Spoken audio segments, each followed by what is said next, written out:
Buongiorno, stiamo cucinando con le piastre di sale rosa dell'Himalaya di Bisetti. Vi ricordo che Bisetti è il maggior produttore di quello che sono i nostri salini e i nostri macinapepe, nonché tutto quello che sono le piastre ollari, perciò le nostre pietre ollari dove possiamo comodamente cuocere senza nessun condimento a casa nostra oppure in un ristorante.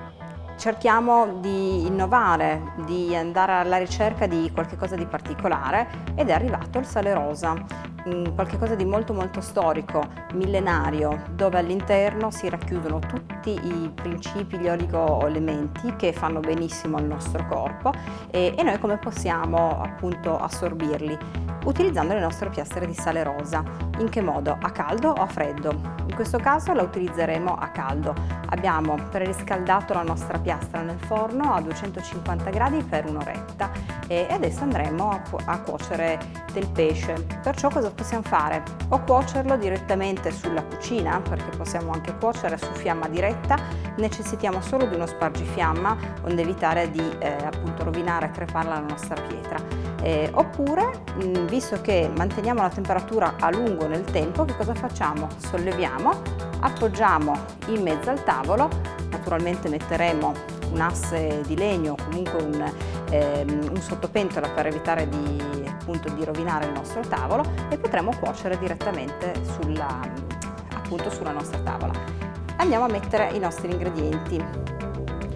Abbiamo un filetto di tonno dove l'abbiamo impanato nel sesamo, in questo modo rimarrà più saporito, e qui abbiamo dei gamberi,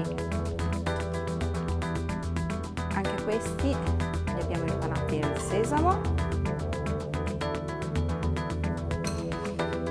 e qualche gambero l'abbiamo lasciato invece intero, così fate lavorare anche i vostri ospiti.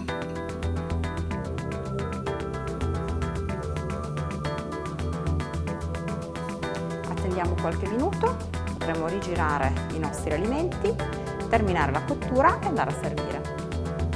Se doveste mettere qualche alimento che è particolarmente ricco di acqua, l'acqua che cosa farà? Farà sciogliere leggermente il sale.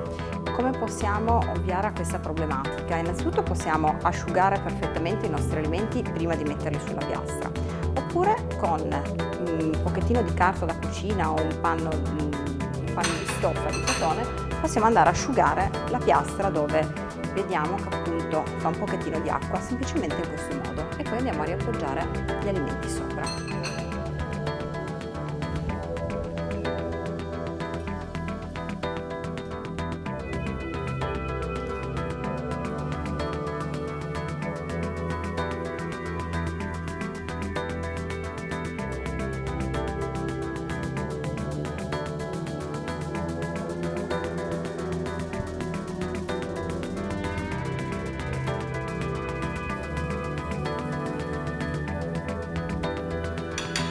Nel frattempo possiamo preparare il nostro contorno.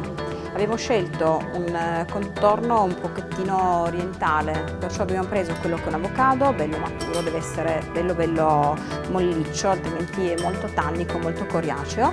L'abbiamo pelato e l'abbiamo tagliato a cubettini. Abbiamo aggiunto quello che è un pochettino di peperoncino verde e del pomodoro, condito con dell'aglio, olio e un pochettino di pepe. Saliamo perché non andremo a metterlo sulla piastra, di conseguenza abbiamo bisogno comunque di introdurre del sale, ma nessun problema perché prendiamo il nostro macinasale, all'interno possiamo tranquillamente mettere del sale rosa e andare appunto a condire la nostra insalatina, il nostro contorno. Bene, vediamo il tonno.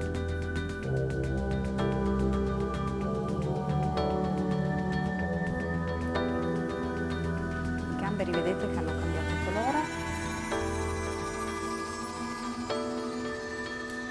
richiederanno ancora qualche secondino e poi potranno finire nel piatto.